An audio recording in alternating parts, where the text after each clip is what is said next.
Bagaimana? Gak salah pilihan aku? Paten nggak? Paten nggak wakil presiden kita? Tenang saja Pak Prabowo. Tenang saja Pak. Saya sudah ada di sini. Berkaitan dengan persyaratan calon presiden dan calon wakil presiden, kita juga sama-sama mengetahui bahwa keponakan yang mulia Ketua Mahkamah Konstitusi, Mas Gibran Rakabuming Raka. Sebentar, dengarkan putusan dulu ya. Kalau sidang putusan begini ini, nggak ada interupsi. Ya tidak bisa disalahkan kalau kita semua menduga, wah ini nanti pakai lagi nih pamannya. Karena ternyata sudah efektif. Kalau dinastinya Pak Jokowi ingin berbakti untuk rakyat, kenapa? Salahnya apa?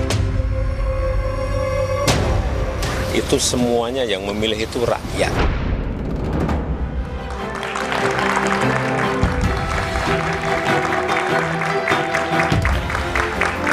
Drama politik yang menjadi perbincangan publik akhirnya berakhir sesuai dengan dugaan banyak orang.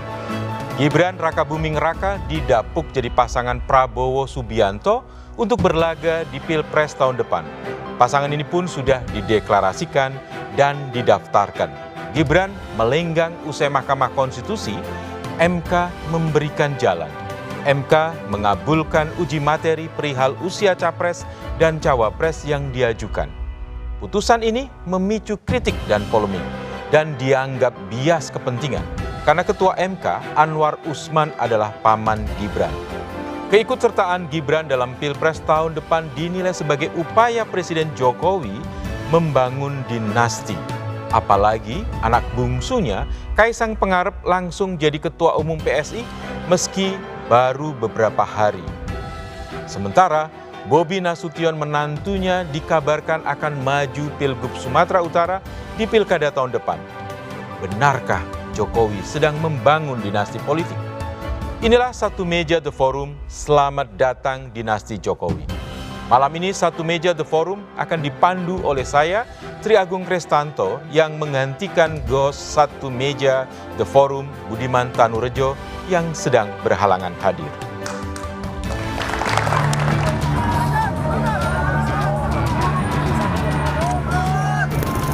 Dukung semuanya untuk kebaikan negara ini. Mari kita hadapi Pilpres dengan semangat kekeluargaan, kebersamaan. Ya strategi masa harus diomongkan. Ya orang tua itu hanya tugasnya mendoakan dan merestui. Soal kecurigaan terhadap hakim yang misalnya ada keterikatan emosional dengan pihak tertentu, itu nanti kita serahkan ke tim. Soal umur, dibilang ini terlalu muda, itu terlalu tua. Jadi gimana? Presiden akan bersikap netral dan keren kan? Kalau menang netral. Pak Presiden yang akan melakukan itu. Mas Gibran tidak di TPN kok. Partai Solidaritas Indonesia siap mendukung Bapak Prabowo Subianto dan Mas Gibran Rakabuming Raka. Oh, dinasti, semua dinasti, Bung. Ya itu kan masyarakat yang menilai. Kalau kita jujur, Anda lihat di semua partai, termasuk PDIP, ada dinasti politik.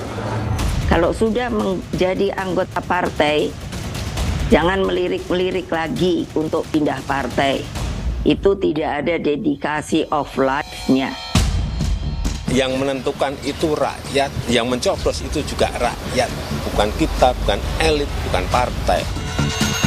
Sepertinya banyak yang masih meragukan untuk Mas Wali sebagai cawapres nanti. Ya biar warga yang menilai. Pak Prabowo dan Mas Gibran kalau umurnya ditambah dibagi dua secara rata-rata itu paling mudah dibandingkan yang lain. Pengertian dinasti politik adalah keluarga yang patriotik, keluarga yang ingin berbakti kepada negara dan bangsa. Salahnya apa? Ya, jangan dipolitisasi.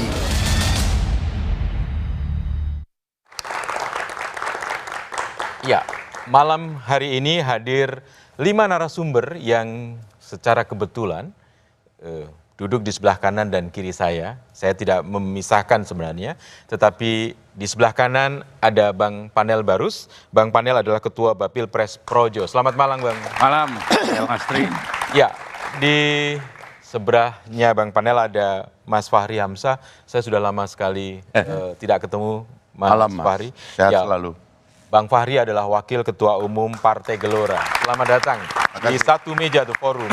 Dan di sebelah kiri saya adalah para pemikir-pemikir yang kritis. Ada Mbak Bivitri Susanti, ahli hukum tata negara. Selamat malam, Mbak Bivitri. Kemudian ada Prof.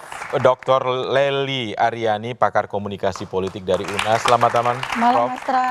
Ya, dan di paling ujung adalah sahabat lama, sering ketemu, ada Dr. Sukidi, pemikir kebinekaan. Selamat malam. Ya, saya akan memulai perbincangan ini, dialog ini dari seorang Profesor Dr. Lely Aryani. Menurut Prof. Lely, mengapa Prabowo tetap memilih Gibran ya? Secara dari sisi komunikasi politik, sementara kan begitu banyak suara yang minor. Bahkan dari orang-orang yang selama ini mendukung Pak Jokowi dengan tudingan bahwa putusan MK itu syarat dengan kepentingan yang kekeluargaan dan sebagainya. Gimana? Ya, dan begitu banyak juga bakal calon presiden lainnya yang potensial ya, Mas. Betul, ya. betul. Karena Pak Prabowo itu berada dalam positioningnya dalam relasi patron klien dengan Pak Jokowi, itu satu. Kalau kita membuka literatur tentang relasi patron klien yang pernah dipopulerkan oleh Scott dan Roniger, itu kan ada dua pola hubungan di dalamnya. Yang satu berdiri sebagai si patron, yang satu sebagai klien. Si patron itu punya kekuasaan, jabatan, wewenang, kedudukan, termasuk kasih sayang, gitu ya. Sedangkan si klien punya kesetiaan, meskipun kadang-kadang kesetiaannya dramaturgis, punya komitmen, janji, dan sebagainya. Apakah keduanya ketika salah satu saja dari keempat unsur masing-masing itu berhenti, maka berhenti pula di sana. Dan ingat, ketika Pak Prabowo maju sebagai calon presiden, bakal calon presiden, dinyatakan tagline-nya adalah keberlanjutan.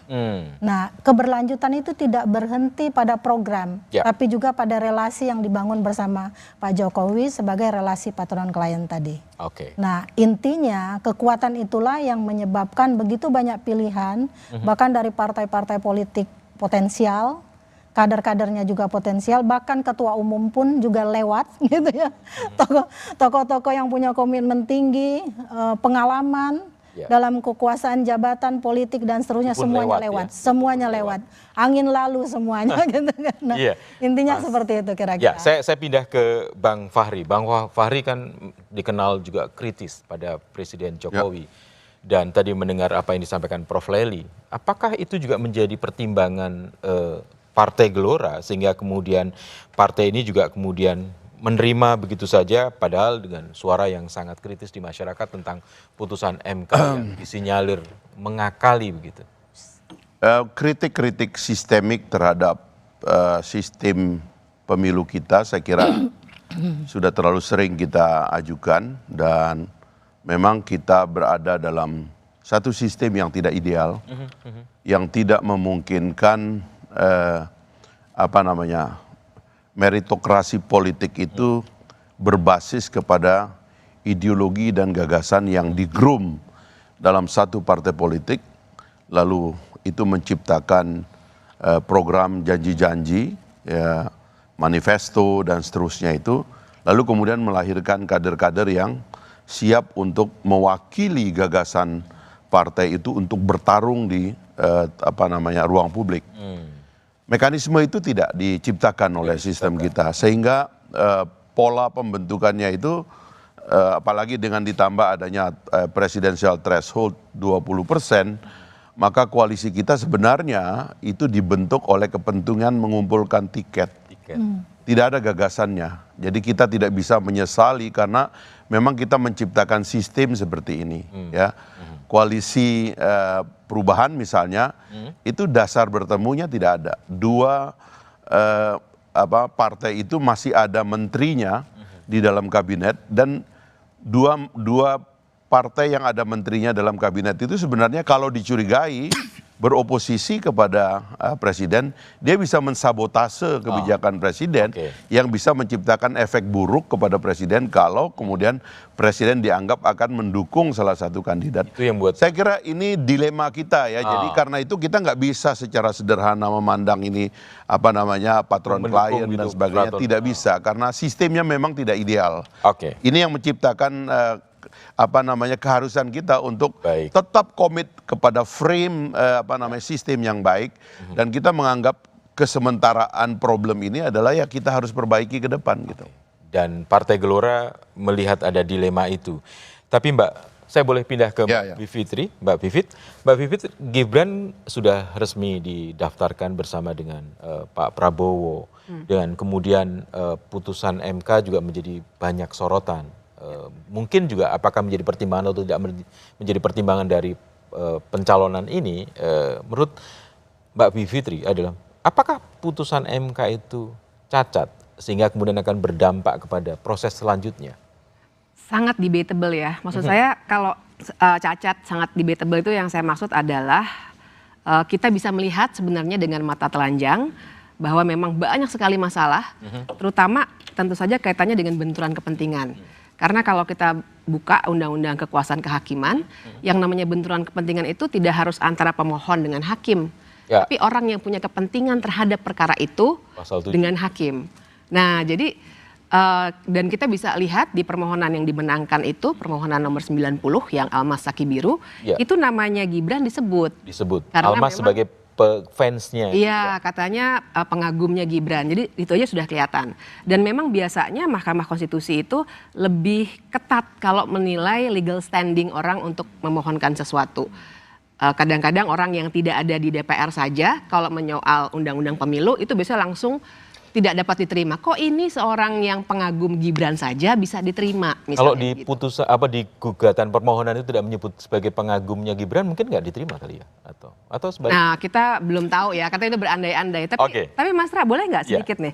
Soalnya saya tadi sangat terusik ketika mendengar dinasti itu masalah ini ya, patriotisme. Yang tadi disebut. Saya mau sedikit saja, mungkin Mas Ra udah harus pindah lagi ya. Tapi sedikit saja, ada yang keliru tuh, agak malah mendasar menurut saya. Karena dinasti itu jangan disamakan dengan keluarga. Beda. Jadi dinasti politiknya itu satu. Tapi yang kita masalahkan di sini adalah cara berpolitiknya yang jadi rusak. Jadi kalau Bang Fahri tadi bilang, ini sistemnya emang rusak, tapi ini yang terjadi sekarang menurut saya adalah dinasti Jokowi ini menggunakan sistem yang rusak itu tambah merusak dengan menyeret MK ke tengah pertikaian. Tambah merusak. Itu pendapat Mbak Bivit sebagai ahli hukum tata negara. Bang Panel, apakah suara-suara ini tidak menjadi pertimbangan buat Projo ketika menentukan dukungan? Ya. Bagaimanapun putusan MK itu sudah keluar dan sah. Dia hari ini sudah menjadi pedoman dalam penyelenggaraan pemilu. Ya, saya pikir kita jangan berdebat dari aspek polemiknya saja, tapi kita lihat baik atau tidak isinya.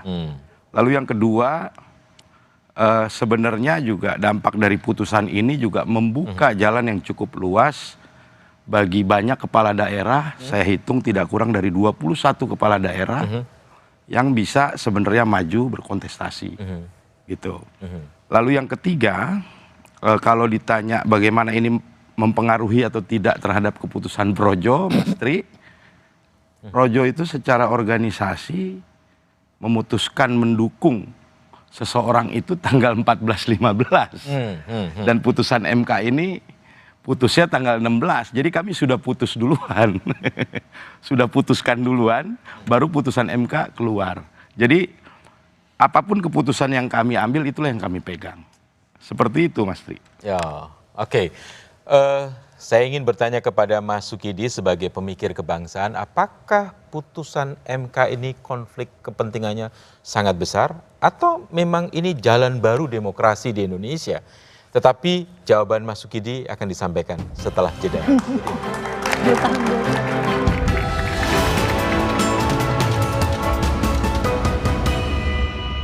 Langkah putra sulung Presiden Joko Widodo Gibran Rakabuming melaju ke Bursa Pilpres 2024 menuai kontroversi.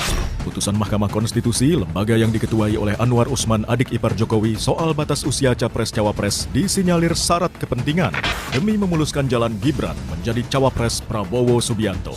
Benarkah Jokowi tengah membangun dinasti untuk mempertahankan kekuasaan? Satu meja, The Forum, Rabu 25 Oktober pukul 8:30 malam, live di Kompas TV. Langkah putra sulung Presiden Joko Widodo Gibran Rakabuming melaju ke Bursa Pilpres 2024 menuai kontroversi. Putusan Mahkamah Konstitusi, lembaga yang diketuai oleh Anwar Usman adik ipar Jokowi soal batas usia Capres-Cawapres disinyalir syarat kepentingan demi memuluskan jalan Gibran menjadi Cawapres Prabowo Subianto. Benarkah Jokowi tengah membangun dinasti untuk mempertahankan kekuasaan?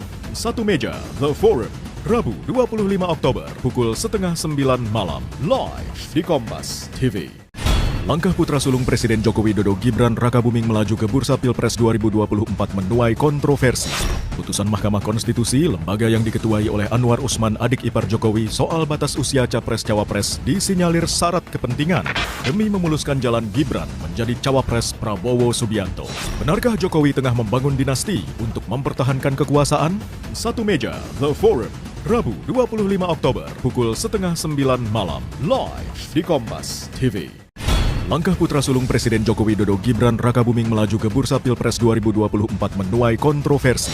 Putusan Mahkamah Konstitusi, lembaga yang diketuai oleh Anwar Usman adik ipar Jokowi soal batas usia Capres-Cawapres disinyalir syarat kepentingan demi memuluskan jalan Gibran menjadi Cawapres Prabowo Subianto. Benarkah Jokowi tengah membangun dinasti untuk mempertahankan kekuasaan? Satu meja, The Forum, Rabu 25 Oktober pukul 8:30 malam, live di Kompas TV. Langkah putra sulung Presiden Joko Widodo Gibran Rakabuming melaju ke Bursa Pilpres 2024 menuai kontroversi. Putusan Mahkamah Konstitusi, lembaga yang diketuai oleh Anwar Usman adik ipar Jokowi soal batas usia Capres-Cawapres disinyalir syarat kepentingan demi memuluskan jalan Gibran menjadi Cawapres Prabowo Subianto. Benarkah Jokowi tengah membangun dinasti untuk mempertahankan kekuasaan? Satu meja, The Forum, Rabu 25 Oktober pukul 8:30 malam, live di Kompas TV. Langkah putra sulung Presiden Joko Widodo Gibran Rakabuming melaju ke Bursa Pilpres 2024 menuai kontroversi. Putusan Mahkamah Konstitusi, lembaga yang diketuai oleh Anwar Usman adik ipar Jokowi soal batas usia Capres-Cawapres disinyalir syarat kepentingan demi memuluskan jalan Gibran menjadi Cawapres Prabowo Subianto. Benarkah Jokowi tengah membangun dinasti untuk mempertahankan kekuasaan? Satu meja, The Forum, Rabu 25 Oktober pukul 8:30 malam, live di Kompas TV. Langkah putra sulung Presiden Joko Widodo Gibran Rakabuming melaju ke Bursa Pilpres 2024 menuai kontroversi. Putusan Mahkamah Konstitusi, lembaga yang diketuai oleh Anwar Usman adik ipar Jokowi soal batas usia Capres-Cawapres disinyalir syarat kepentingan demi memuluskan jalan Gibran menjadi Cawapres Prabowo Subianto. Benarkah Jokowi tengah membangun dinasti untuk mempertahankan kekuasaan? Satu meja, The Forum, Rabu 25 Oktober pukul 8:30 malam, live di Kompas TV. Langkah putra sulung Presiden Joko Widodo Gibran Rakabuming melaju ke Bursa Pilpres 2024 menuai kontroversi. Putusan Mahkamah Konstitusi, lembaga yang diketuai oleh Anwar Usman adik ipar Jokowi soal batas usia Capres-Cawapres disinyalir syarat kepentingan demi memuluskan jalan Gibran menjadi Cawapres Prabowo Subianto. Benarkah Jokowi tengah membangun dinasti untuk mempertahankan kekuasaan? Satu meja, The Forum, Rabu 25 Oktober pukul 8:30 malam, live di Kompas TV. Langkah putra sulung Presiden Joko Widodo Gibran Rakabuming melaju ke Bursa Pilpres 2024 menuai kontroversi. Putusan Mahkamah Konstitusi, lembaga yang diketuai oleh Anwar Usman adik ipar Jokowi soal batas usia Capres-Cawapres disinyalir syarat kepentingan demi memuluskan jalan Gibran menjadi Cawapres Prabowo Subianto. Benarkah Jokowi tengah membangun dinasti untuk mempertahankan kekuasaan? Satu meja, The Forum, Rabu 25 Oktober pukul 8:30 malam, live di Kompas TV. Langkah putra sulung Presiden Joko Widodo Gibran Rakabuming melaju ke bursa Pilpres 2024 menuai kontroversi. Putusan Mahkamah Konstitusi, lembaga yang diketuai oleh Anwar Usman adik ipar Jokowi soal batas usia Capres-Cawapres disinyalir syarat kepentingan demi memuluskan jalan Gibran menjadi Cawapres Prabowo Subianto. Benarkah Jokowi tengah membangun dinasti untuk mempertahankan kekuasaan? Satu meja. Kembali lagi di Satu Meja The Forum dan kembali tadi pertanyaan kepada Mas Sukidi. Apakah putusan MK ini konflik kepentingan atau jalan menuju dinasti atau memang asik-asik saja sih karena memberikan kesempatan anak-anak muda untuk tampil? Saya melihat bahwa MK berada pada satu titik nadir yang sangat buruk bagi kebangsaan kita. Karena apa? Karena ini tentu saja bukan sekedar konflik kepentingan, tetapi harus dibaca sebagai satu stempel pada kekuasaan yang pongah. Ada hasrat untuk kekuasaan yang ingin ditempuh dengan jalan pintas, dan itu sebenarnya tidak sesuai dengan spirit anak muda yang cinta pada idealisme, cinta pada nilai, cinta pada meritokrasi, sehingga ini sebenarnya ngandung kontradiksi pada dirinya sendiri. Pada anak muda cinta pada idealisme, tetapi yang ditempuh adalah jalan pintas. Itu pertama. Karena ini merupakan stempel pada kekuasaan yang berhasrat untuk berkuasa, maka kita menyaksikan yang sebenarnya selamat datang itu bukan selamat datang pada politik dinasti, tapi selamat datang pada politik Machiavelli. Machiavelli. Ini adalah pertunjukan satu politik yang Machiavellian, yang selalu berorientasi pada kekuasaan estetis, memperlakukan kekuasaan semata-mata sebagai satu medan pertempuran untuk meraih dan mempertahankan kekuasaan. Kekuasaan itu dipisahkan dari etika, moral, dan nilai luhur bangsa ini. Berat sekali apa yang disampaikan oleh Mas Sukidi. Bang Fahri, gimana memperlakukan kekuasaan kok seperti yang disampaikan? Ya, pemilu itu kan perang zaman modern. Ya kan? Konflik yang dulu kita berperang dengan senjata, dengan pedang, dengan mesiu. Sekarang kita berperang dengan kata-kata. Tapi dia adalah perang. Di dalamnya itu pasti ada ketegangan-ketegangan yang saya katakan antara realitas di lapangan dengan standar yang kita sebut sebagai etika atau apapun gitu. Dalam perang itu ada glorifikasi tentang heroisme seorang pahlawan, tapi dia membunuh, berdarah-darah tangannya. Itulah perang gitu. Dia selalu memiliki dua sisi dan pemilu itu adalah peperangan. Kalau orang tidak percaya bahwa pemilu itu adalah peperangan, itu adalah perebutan kekuasaan secara sah dan konstitusional gitu. Tapi kita jangan memanas-manasi ini sebagai satu barang haram, sebagai sesuatu yang tidak luhur gitu, dan mengembangkan kecurigaan yang berlebihan. Apalagi menurut saya, kalau ada ketidakdisiplinan kita untuk secara akademik membuat atau mentafsir terminologi-terminologi yang ada, itu lalu dinisbatkan secara serampangan, Misalnya mendowngrade dinasti atau menegatifkan istilah dinasti. Dinasti itu darah. Dinasti Hamengkubuwono sampai hari ini bertahan. Dan orang Jawa mengaguminya sebagai sebuah dinasti. Kenapa kok kita jadi mempersoalkan dinasti? Atau kalau dalam tradisi demokrasi adalah keluarga politik. Keluarga politik itu sama dengan keluarga pedagang, dengan keluarga yang lain-lainnya.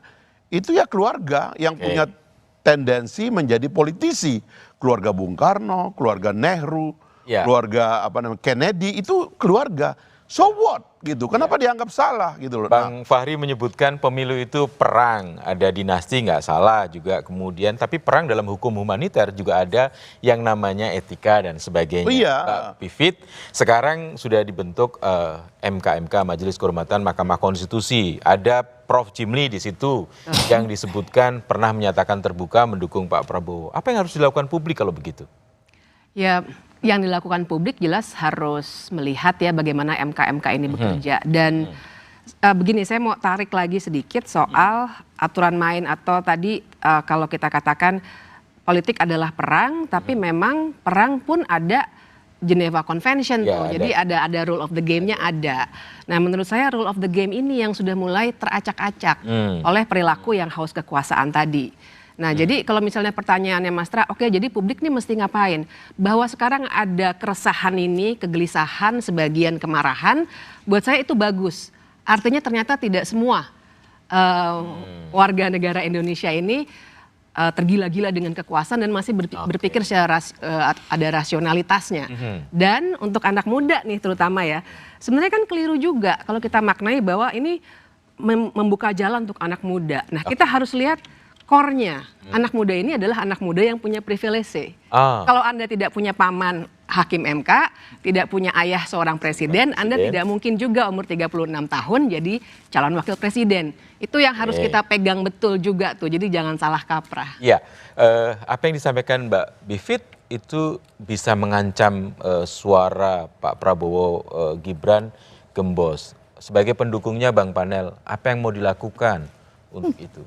Ya sebenarnya isu ini saya pikir udah selesai dan ini isu sebenarnya isunya Mbak Bibif ini. Ya, yang mengkonsumsi isu ini sangat terbatas sekali. Karena faktanya banyak yang kemudian menunggu juga hasil putusan MK itu secara positif gitu ya.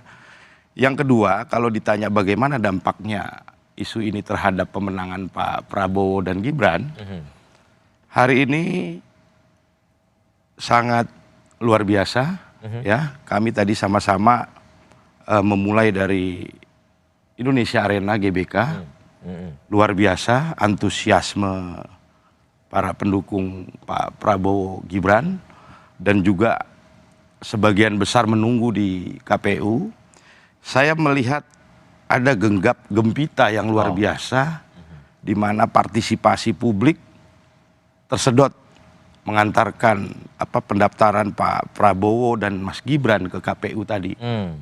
Saya melihat langsung bersama Bang Fahri juga tadi, ya gegap gempita rakyat itu luar biasa, antusiasnya, ya. Ini mirip seperti peristiwa 2014. Saya merasakannya di waktu 2014 dan di menjelang 2024 ini juga saya merasakannya. Saya merasakan itu. Ada gegap gempita yang luar biasa dari partisipasi rakyat dalam melihat Pak Prabowo Gibran. Dan ini sebagai sebuah harapan saya melihatnya. Gitu. Harapan ya. Jadi yakin satu putaran dong? Insya Allah. Insya Allah. Oke.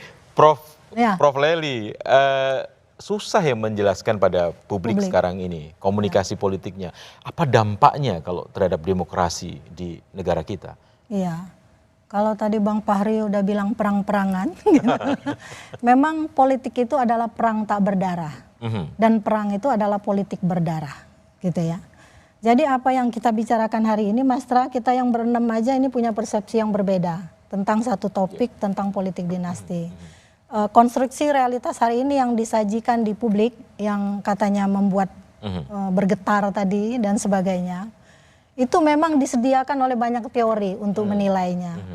Misalnya Durkheim mengatakan konstruksi realitas itu kan bersifat subjektif, tapi bersifat objektif. Weber mengatakan enggak, dia objektif katanya gitu. Tapi George Herbert Mead mengatakan itu kan sekedar simbolik rame-ramean itu. Lalu Berger Lukman menguncinya. Ini sebenarnya intersubjektif. Nah, inilah yang tengah kita lakukan hari ini. Bagaimana mempertemukan tentang apa tema tentang politik dinasti ini dalam dialog kita hari ini. Dan ini wacana, jangan lupa loh, media itu begitu cepat membentuk opini publik. Jadi jangan juga dikatakan tentang di MK itu sudah selesai. Buktinya kan ada yang menggugat, gitu kan? Ada juga dibentuk Dewan Kehormatan, artinya belum selesai Mas, gitu kan. Nah biarkanlah itu juga berkelindang berdasarkan 4 perspektif konstruksi realitas tadi. Sehingga semuanya terpuaskan untuk menjawab persoalan ini. Karena kalau tadi Bang Fahri juga mengatakan ini karena sistem yang salah. presidensial threshold yang terlalu tinggi, kita nggak punya jalan. Bang Fahri yang dulu begitu kritisnya tiba-tiba nggak kritis lagi karena habis dapat penghargaan dari Pak Jokowi misalnya. Itu yang terjadi kan. Kenapa kalau bukan untuk anak muda? Nanti kan pemilu 2024 banyak anak muda yang akan terpilih. Lalu mereka bilang nih, presiden dan calon presiden harus bisa maju meskipun usianya 25 tahun. Mungkin semua akan menerima. Iya, Bang Fahri mungkin lagi. Tapi saya juga nanti akan bertanya pada Mas Sukidi. Jawaban Bang Fahri yang katanya tidak kritis lagi, kata Prof. Lely, akan kita dengarkan seusai jeda ini.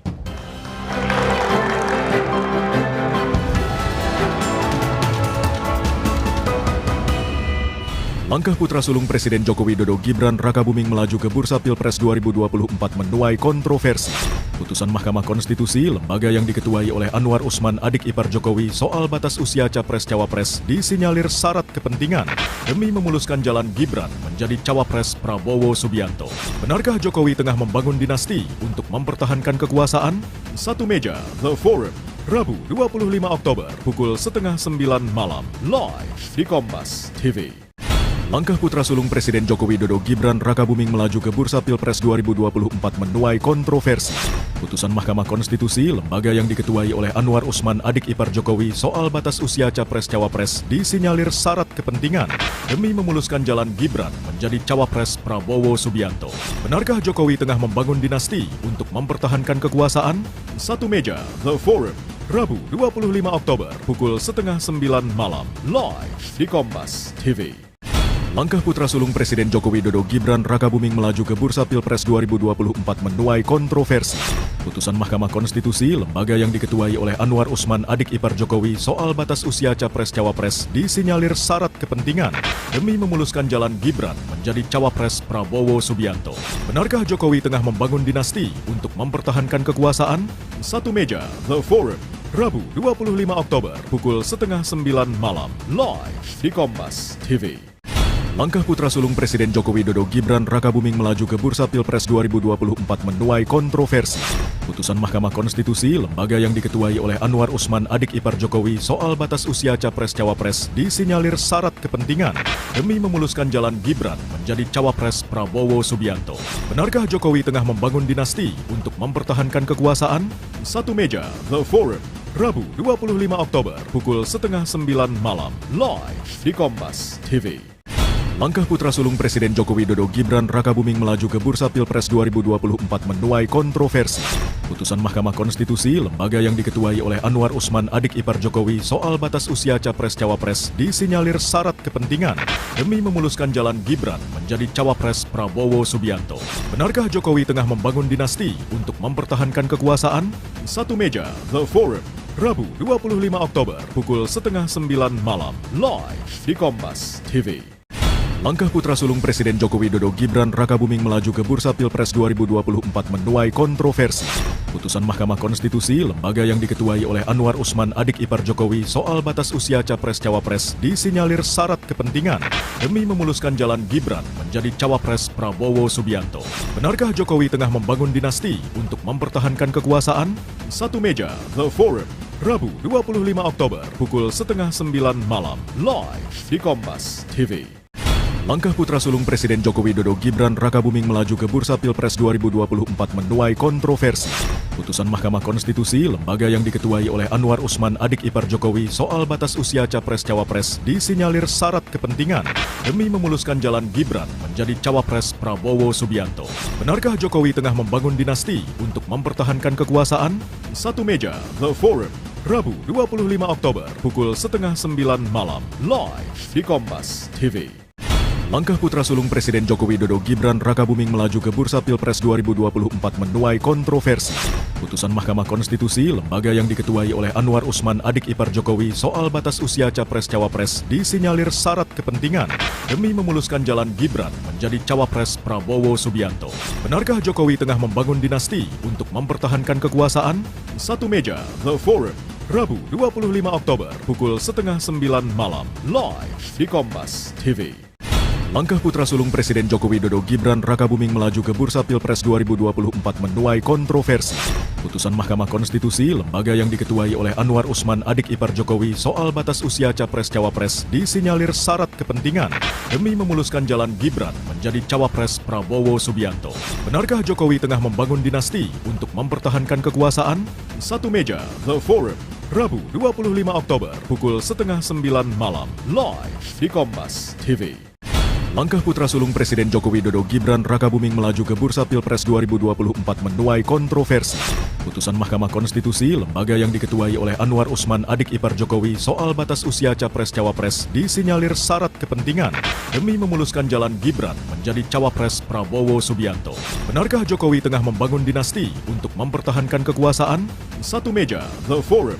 Rabu 25 Oktober pukul 8:30 malam live di Kompas TV. Langkah putra sulung Presiden Joko Widodo Gibran Rakabuming melaju ke bursa Pilpres 2024 menuai kontroversi. Putusan Mahkamah Konstitusi, lembaga yang diketuai oleh Anwar Usman adik ipar Jokowi soal batas usia Capres-Cawapres disinyalir syarat kepentingan demi memuluskan jalan Gibran menjadi Cawapres Prabowo Subianto. Benarkah Jokowi tengah membangun dinasti untuk mempertahankan kekuasaan? Satu meja, The Forum. Rabu 25 Oktober pukul 8:30 malam live di Kompas TV. Langkah putra sulung Presiden Joko Widodo Gibran Rakabuming melaju ke bursa Pilpres 2024 menuai kontroversi. Putusan Mahkamah Konstitusi, lembaga yang diketuai oleh Anwar Usman adik ipar Jokowi soal batas usia Capres-Cawapres disinyalir syarat kepentingan demi memuluskan jalan Gibran menjadi Cawapres Prabowo Subianto. Benarkah Jokowi tengah membangun dinasti untuk mempertahankan kekuasaan? Satu meja, The Forum. Rabu 25 Oktober pukul 8:30 malam live di Kompas TV. Langkah putra sulung Presiden Joko Widodo Gibran Rakabuming melaju ke bursa Pilpres 2024 menuai kontroversi. Putusan Mahkamah Konstitusi, lembaga yang diketuai oleh Anwar Usman adik ipar Jokowi soal batas usia Capres-Cawapres disinyalir syarat kepentingan demi memuluskan jalan Gibran menjadi Cawapres Prabowo Subianto. Benarkah Jokowi tengah membangun dinasti untuk mempertahankan kekuasaan? Satu meja, The Forum. Rabu 25 Oktober pukul 8:30 malam live di Kompas TV. Langkah putra sulung Presiden Jokowi. Kembali lagi ke Satu Meja The Forum bersama saya Tri Agung Kristanto dan saya akan ke Bang Fahri lebih dahulu. Survei Litbang Kompas menunjukkan 60,7% responden mengatakan tampilnya Gibran adalah wujud dari politik dinasti. Gimana Bang Fahri mengkritisi temuan ini? Ya kalau lawan-lawan politiknya harusnya kan gembira ya. Ya. Jadi nggak usah stres gitu karena itu bagus kan beritanya gitu.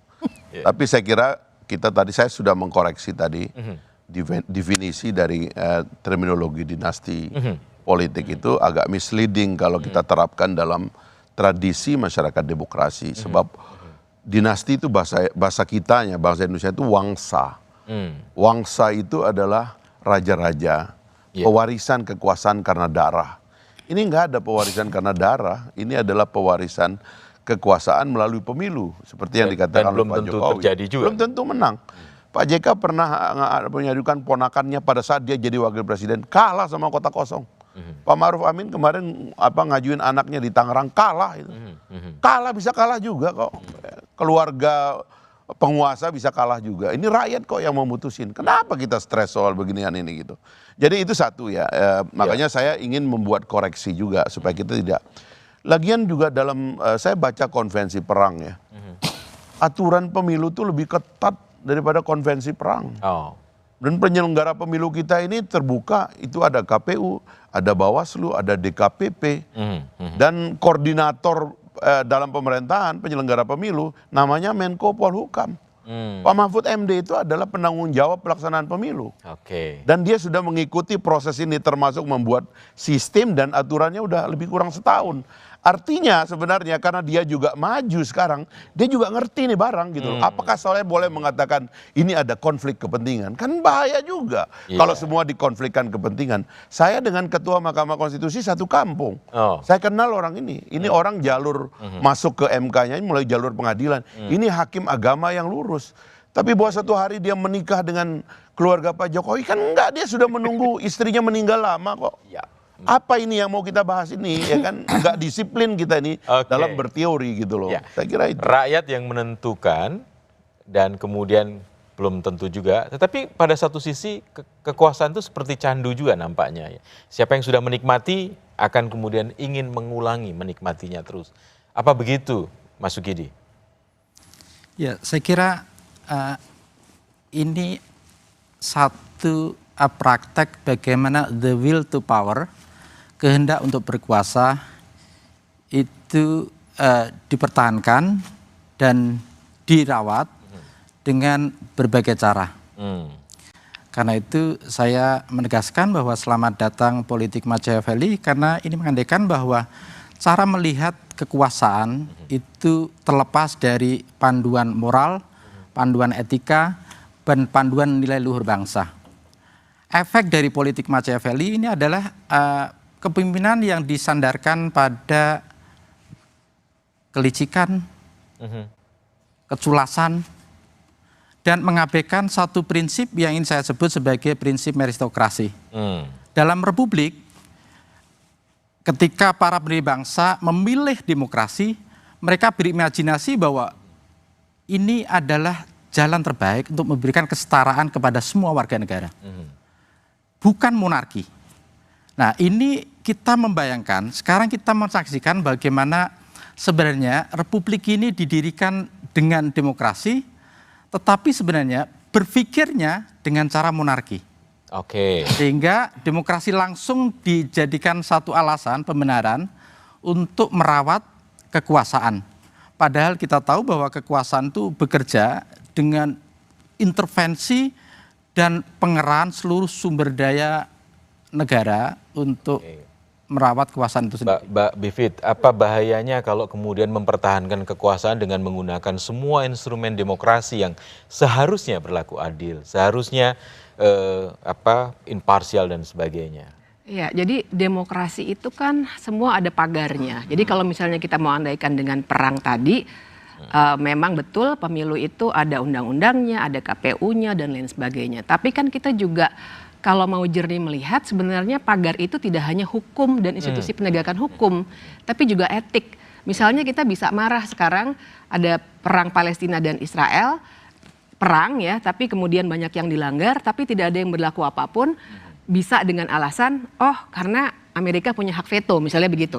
Nah di kita, saya balikan ke kita, kita juga tidak bisa hanya bilang, oh politik dinasti itu tidak dilarang. Seakan-akan hanya dengan itu, maka cara berpolitik yang seperti ini menjadi sah. Nah ini saya kira cara berpikir yang sama sekali menanggalkan moralitas dari politik. Nah dan saya ingin masuk ke soal seandainya, jadi kita tidak bisa melihat dinasti politik ini atau politik dinasti ini hanya dengan melihat hasilnya. Yang kita harus lihat adalah caranya. Cara yang dalam hal ini memang bukan soal darah, tapi dia memanfaatkan relasi elit dan budaya feodal yang memang dimiliki oleh masyarakat Indonesia. Itu yang dimanfaatkan oleh budaya feodal yang dimanfaatkan. Dan itu bagaimana Bang Panel sebagai projo yang mendukung Pak Jokowi dalam hal ini, apakah betul Pak Jokowi juga sedang mempertahankan sebuah feodalisme yang ada di negara kita? Ya kalau berangkatnya dari putusan MK, sejak awal juga kami selalu menyampaikan dengan clear. Kami terkait putusan MK ini bukan pemohon, bukan apapun. Kita tidak dalam posisi pro dan kontra, ya. Dan kami selalu mengatakan bahwa posisi projo menghormati, ya, setiap upaya warga negara yang melakukan uji materi di MK, karena ini kan mekanisme yang sah. Ya, ini mekanisme yang sah, bukan mekanisme yang terlarang. Jadi kami melihatnya apapun yang dilakukan warga negara ini bagian dari upaya warga negara dalam memperbaiki konstitusi. Dan projo posisinya menghormati apapun putusan MK. Dan hari ini MK sudah memutuskan itu. Kami tunduk dan patuh. Kalau kemudian ditarik-tarik dengan kecurigaan, dengan logika-logika konspiratif yang tidak ada faktanya, tidak ada buktinya, ini kan rumit, kesian ini. Nah saya pikir dalam kontestasi pemilu ke depan udah 3 calon mendaftar, kita sebaiknya adu gagasan aja ke depan ini. Kita nikmati kita saja. pengennya begitu. Kita nikmati gitu saja adu gagasan dari ditarik-tarik ke belakang, calon. pakai logika-logika konspiratif, tuduhan-tuduhan. Ya kan? Namanya analisis politik bukan logika konspiratif. Tapi bagaimana mengkomunikasikan kepada masyarakat kita, pada rakyat kita, kepada anak muda kita, Prof. Lely, situasi yang terjadi sekarang ini? Iya, tadi kan bicara soal kekuasaan. Sebenarnya itu juga udah digariskan oleh banyak teori, terutama teori peran tuh Mas Ra. Ada pertanyaan, mengapa ia diributkan? Karena ia diperebutkan. Apa itu kekuasaan? Bahkan setingkat pemilihan kepala desa sekalipun orang bisa bunuh-bunuhan gitu demi kekuasaan itu kan. Memang yang dipertanyakan itu kemarin saya lihat kalau kita melihat gambar di judul kita hari ini Mas Ra di belakang itu kan ada Pak Jokowi dengan 3 anaknya gitu ya. Nah 3 anak ini seperti meluncur pesan, mozaik pesan politik dalam komunikasi itu. Jadi satu demi satu potongan pesan itu dilemparkan sehingga dia membentuk dinasti Jokowi. Kalau dinasti politik dibantah, bilang aja dinastinya Jokowi gitu kan. Ini menjadi adil. Jadi yang bertanyakan 2 hal sebenarnya, tentang etika komunikasi politik dan integritas dalam komunikasi politik. Etika itu perkara melakukan sesuatu sesuai dengan hukum, aturan dan ketentuan yang berlaku. Katakanlah sudah selesai di MK, kata Mbak Bibip memang benar, sudah final and binding, artinya berlaku sejak diucapkan oleh MK. Dan itu dijalani oleh Gibran, artinya sah. Secara hukum dia sudah melakukan sesuai etika itu, tapi ada aturan dan ketentuan. Nah aturan atau ketentuan itu boleh juga melekat pada partai politik yang ada di belakang Gibrannya sendiri. Kita lihat itu bagaimana bising-bising komunikasi politik di belakangnya itu yang terjadi. Mungkin saat ini banyak kekecewaan di mereka yang berada di PDIP terutama, tentang bagaimana mereka mengawal misalnya mengusung Pak Jokowi 2014, Bang Fahri itu bagian dari partai yang begitu besar mengepung PDIP. PDIP cuma dengan Nasdem, PKB, lalu ada satu partai non-parlemen PKPI. Tapi mesin partai bergerak begitu cepat, begitu masif, sehingga membuat Jokowi terpilih. Itu saya menulis tuh di Kompas juga di majalah Gatra, saya tulis Jokowi dalam gestur kepemimpinan. Dia menang karena salah satunya Pak Jokowi itu menjadi media darling. Nah itu yang terjadi. Ketika Gibran mencalonkan diri jadi wali kota, saya menulis lagi di media, judulnya Gibran dalam pusaran politik dinasti. Saya jawab sendiri tulisan saya itu, ini bukan politik dinasti kata saya. Karena politik dinasti itu tentang hubungan darah tadi. Hubungan kekerabatan. Tapi ingat itu kan kalau bicara soal hubungan darah berarti dinasti monarki sifatnya. Nah ini bukan dinasti politik monarki, tapi politik dinastinya Jokowi gitu loh. Jadi itu tadi yang dibicarakan dalam diskusi di kelas, kebetulan tadi ngajar dulu saya di 2 kelas. Diskusinya demikian seru, jadi ada 4 pandangan yang bertolak belakang yang saya sebutkan sesuai konstruksi realitas yang ada hari ini. Dan biarkanlah itu berlanjut terus sampai kemudian rakyat menerima kepuasannya untuk mendiskusikan ini. Dan mungkin tidak akan pernah selesai sampai siapapun yang terpilih jadi presiden. Nanti. Iya, Bang Fahri bagaimana mengkomunikasikan ini semua? Kami mengembangkan teori, atau bukan teori lah, membaca realitas peristiwa politik, terutama karena ada 2 pertarungan antara Pak Jokowi dengan Pak Prabowo dalam 2014 dan 2019. Itu secara aklamasi, para akademisi mengatakan itu telah menciptakan pembelahan. Sebenarnya pembelahan ini bukan cuma fenomena Indonesia, di banyak negara juga, tetapi di kita itu dianggap pembelahan ini agak berbahaya. Lalu kemudian Pak Prabowo dan Pak Jokowi memutuskan untuk bergabung sehingga mayoritas dari kekuatan politik itu ada pada blok pemerintah sekarang ini gitu. Nah rupanya itu baik karena kita akhirnya relatif sukses menghadapi COVID, menghadapi ketegangan di Laut Cina Selatan, kemudian ada perang Rusia-Ukraina, sekarang ini ada perang Israel-Palestina. Negara kita relatif termanage, inflasi termasuk yang paling stabil di dunia di Indonesia. Coba tanya para ekonom deh. Nah jadi kan itu baik, lalu kami mengatakan kenapa nggak rekonsiliasinya diteruskan. Nah problem kita adalah karena itu tadi, partai politik punya masalah ya, hubungan antara individu dengan partai politik itu di tempat kita ini kan tidak diatur dengan baik. Tidak ada kedisiplinan yang diatur sebagai political identity, bahwa seorang itu mewakili partainya, mengajukan gagasannya dan menjadi pemimpin. Itu kan tidak ada, karena thresholdnya dibikin tinggi. Akhirnya kita memerlukan simbol-simbol. Nah, bersatunya Pak Prabowo dan Pak Jokowi itu secara simbolik, akhirnya kita mencari di koalisi tentunya ya, mencari orang yang bisa diterima oleh semua pihak. Ketemu Mas Gibran, ya akhirnya berarti dia adalah simbol dari rekonsiliasi dan legacy yang mau kita bangun ke depan. Rekonsiliasi akan dilanjutkan dan kita akan melanjutkannya setelah jeda berikut ini.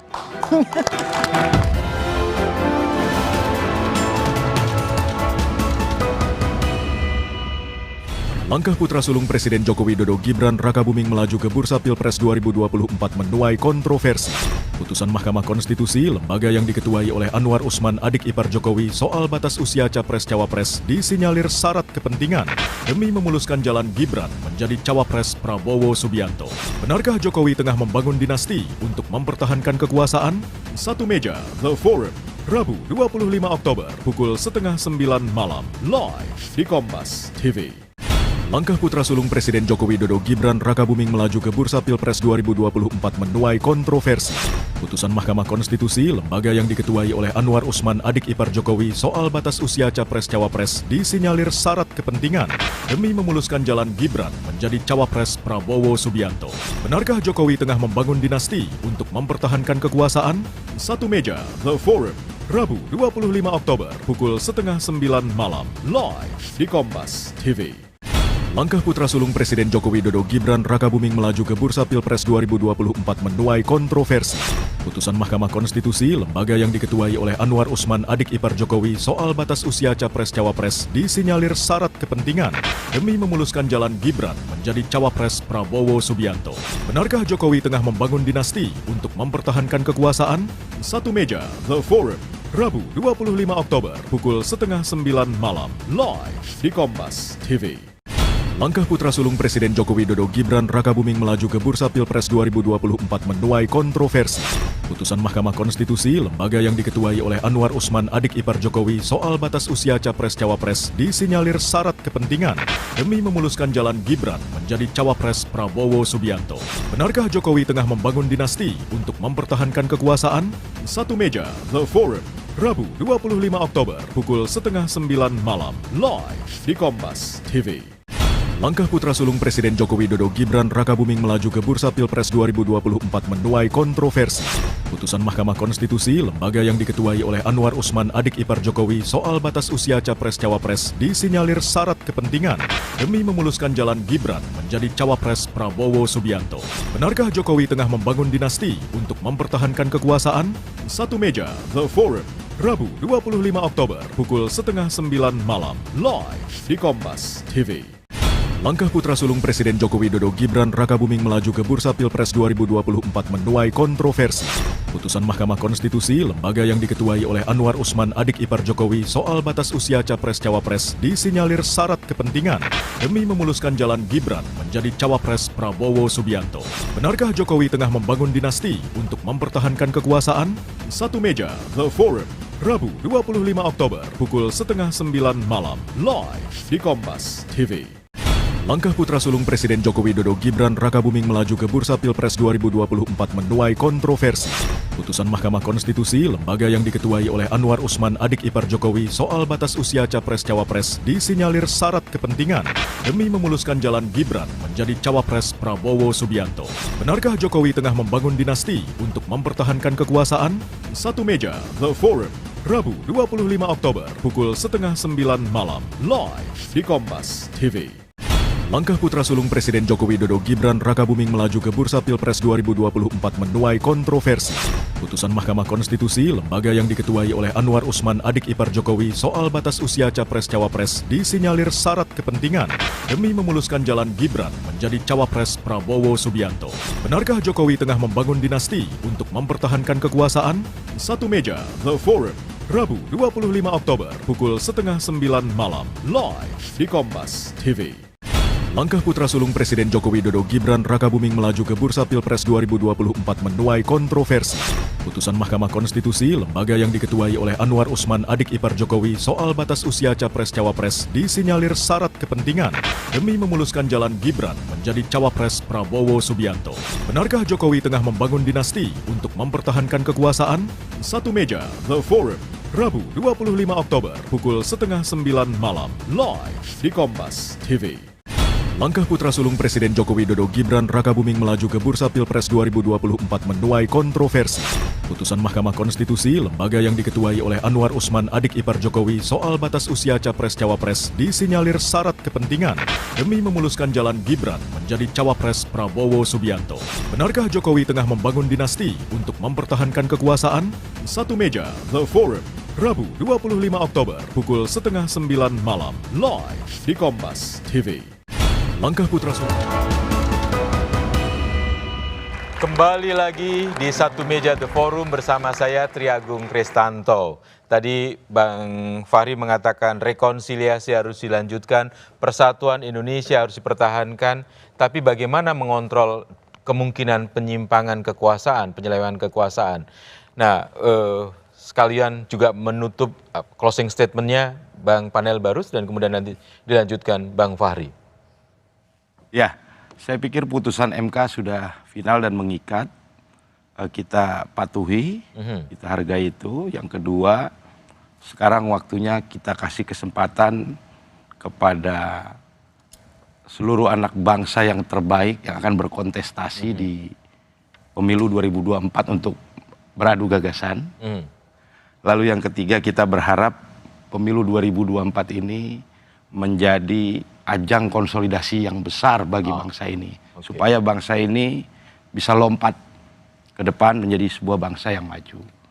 Lalu terkait kritik apapun, saya pikir ini bisa menjadi masukan untuk perbaikan sistem politik kita ke depan, supaya kontrol atas kekuasaan yang dihasilkan melalui pemilu bisa lebih baik. Saya pikir itu. Oke, Bang Fahri, terima kasih Bang Panel.